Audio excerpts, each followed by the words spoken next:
because a lot of people think, you as a tech lead, you only have to be focused on the technical aspects, where it's not true, right? Like you have to be looking after a team and, working with people, and you also have to be looking after what the business needs.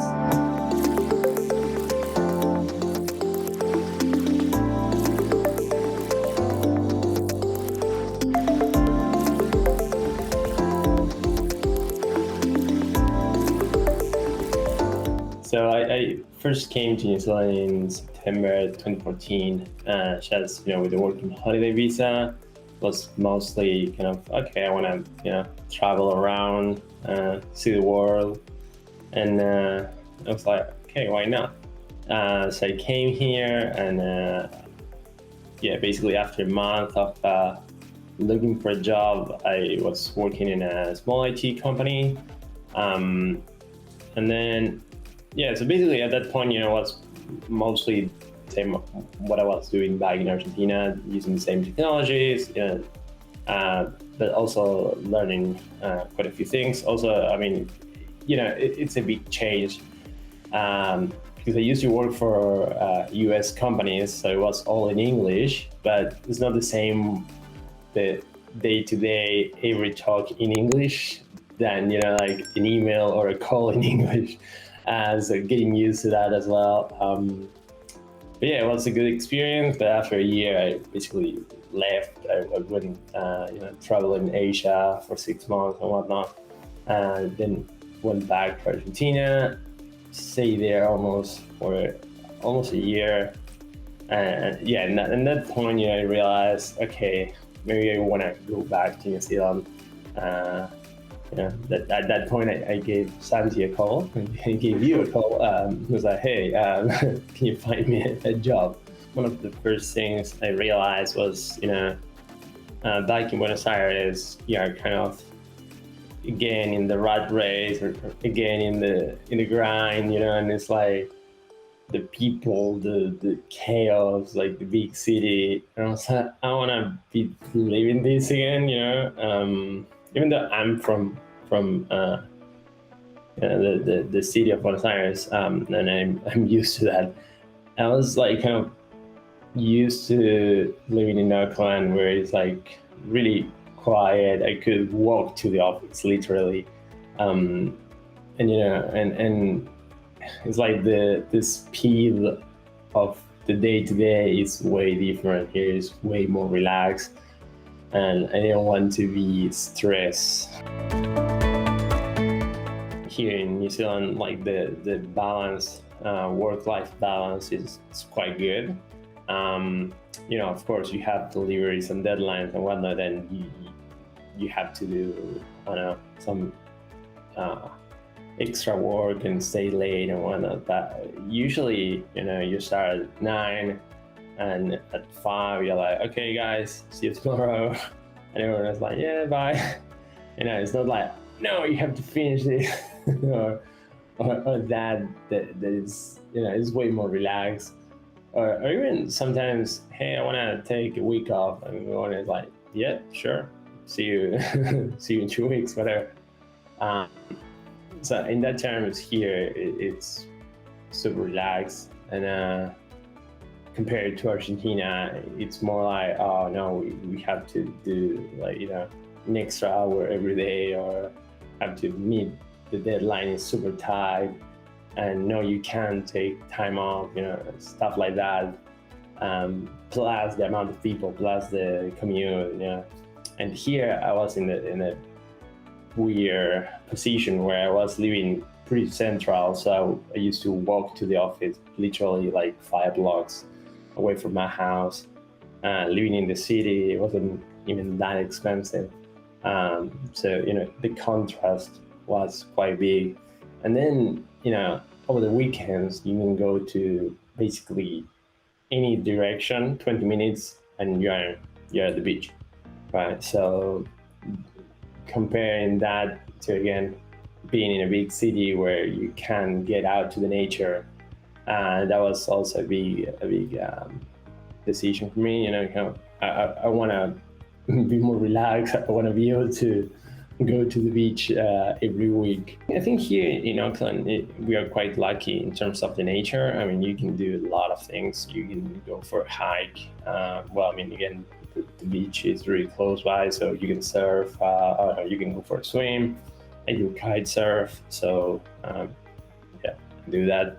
And then basically, you have also a few, well, I mean, a lot of national parks around, and then in winter, I drive 3 hours, and I'm in the mountain. I can go snowboarding.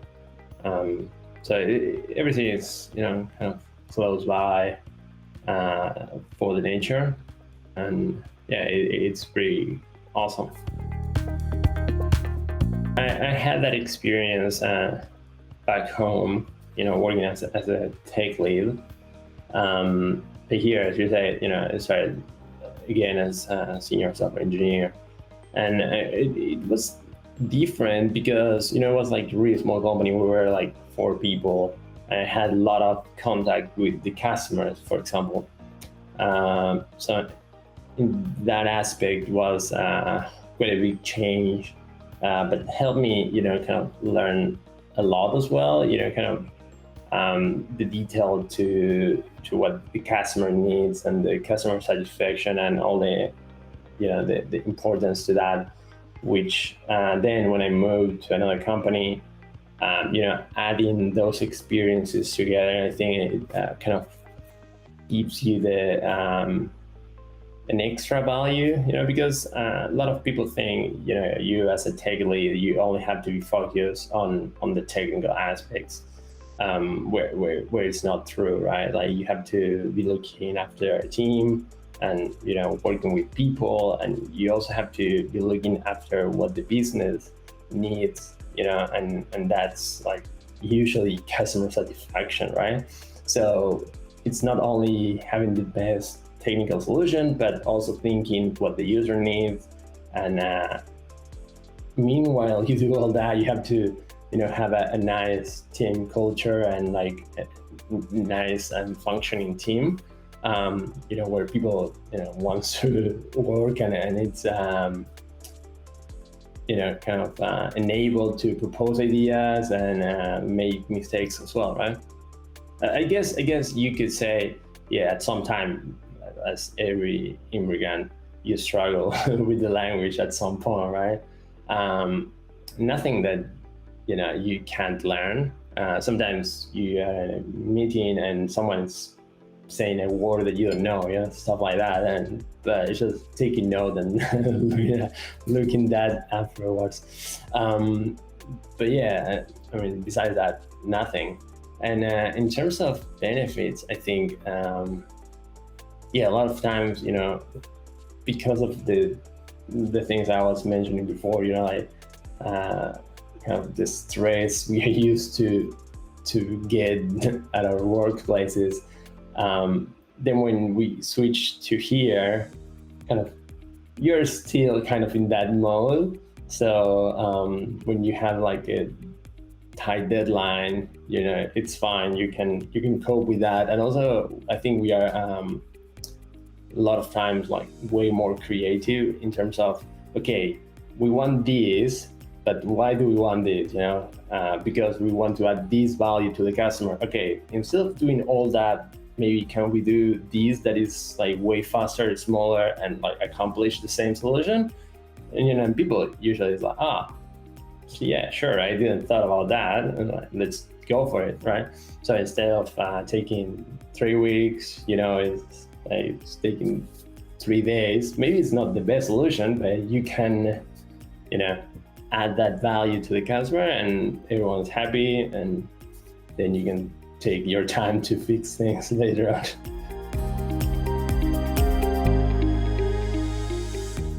I think for the job search, it's so first of all, well, your starting point is going to be your CV, right? So and you have to know how to, well, write one, but also kind of explain the value that you add there. So once you're at after that stage, right, you start getting calls or emails. Again, you need to understand what's the value that you add, and meaning, not only the technologies that you use, but why are you using that, and what's the outcome for the business. So if you can explain that, everyone's going to be like, oh, awesome, yeah, these guys really get what's going on, right? A lot of people only focus, again, only in the technological aspects. I was using this language, this library, and that. And you're like, okay, but why? And they're like, oh, no, I never thought about that. Or it was like that. I mean, a lot of times it is like that, but you have to understand why that decision was made at some point. And yeah, so I think the being able to understand the whole picture, being able to explain it, that gives you a really good advantage. I've read the other day, like software engineering is 80% about communication, 20% about coding. So if you get better at communication, well, you can do your job 80% better. And then when you are actually in the job, I think at that point is kind of learning the stack that you're using and learning the tools that you're using, and again, really comprehending the whole thing, right? Because I don't know, let's say you use a CI/CD pipeline, right? You need to understand why you're using that. What's the benefit that gives you?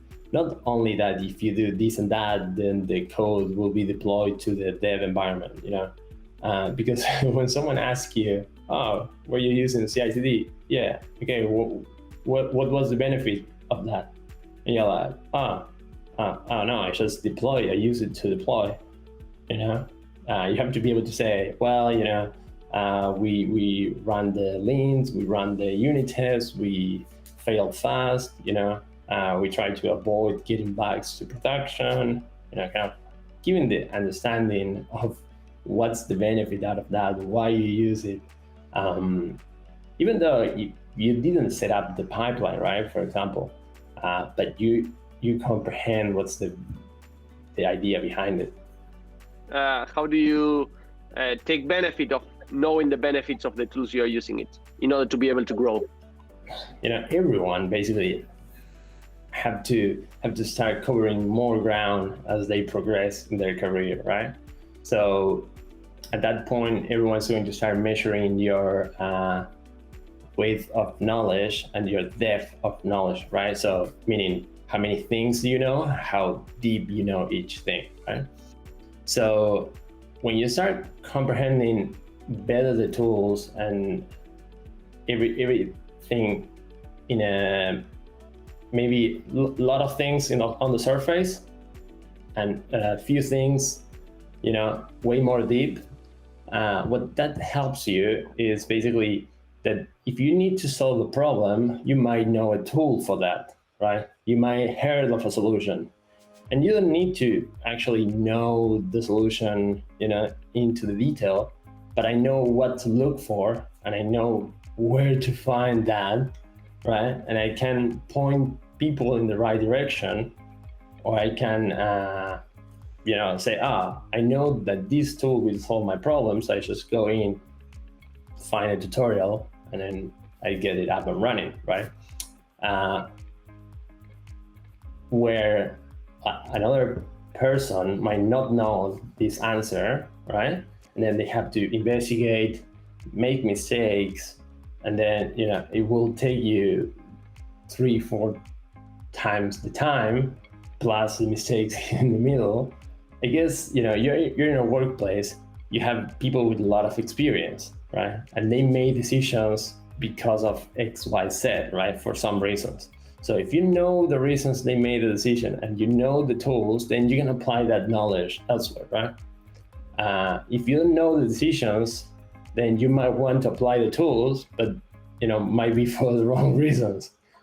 So trying to kind of gain that knowledge from the people that made the decisions at the point, right? I mean, sometimes it's just easier as, I don't know, you have an architect, you have a tech lead, you have a senior dev, say, hey, do you mind explaining this to me? Why did we choose this tool, or why are we doing this here? Or, what's the decision for using this pattern, for example? And then, most of the people is going to be like, yeah, sure, look. And then just grab a piece of paper, make some notes, make a diagram, and then you're like, now everything, makes sense. And then you will be able to learn more, learn faster, and apply that knowledge in your next project, in your next position. And that way you will advance faster in your career. I was saying before, being able to go to the beach every week and stuff. Yeah, that's really nice. I love being outside and being in the nature. So I think that's my favorite thing around here. What is the thing that you don't like about New Zealand? Well, I mean, now that we are really far away from home. So before it was like one flight away, but now with COVID and all that, it's like, I don't know, 40 hours away, a few flights. So yeah, I haven't been home in like 3.5 years. So yeah, that's I'm not liking that much. Start learning English now. As soon as possible. It's a great tool. I mean, not only living abroad, but just in general, right? I mean, in IT is like 99% in English, so it won't hurt. I guess, yeah, but besides that, it's just like taking the risk, I guess, and everyone has to live their own adventure, I would say. It's different for everyone because, I don't know, you might have family, you might have kids, you have to think a lot of different decisions that you have to make. But I think, if you're thinking about it, just, go for it. Worst case scenario, you go back home, whatever that is, and that's it. One of my thoughts when I first came was like, okay, I will do this, and if I don't like it or if it doesn't work out, at least I did try it, and I didn't want to live with that feeling of like, oh, what if, what if I did this but I didn't, and then kind of like resent staying and the people I stay with or for. So yeah, I think if you are comfortable with the decision, either way, then awesome. But if you still have that itch that you need to scratch, then just go for it. Yeah.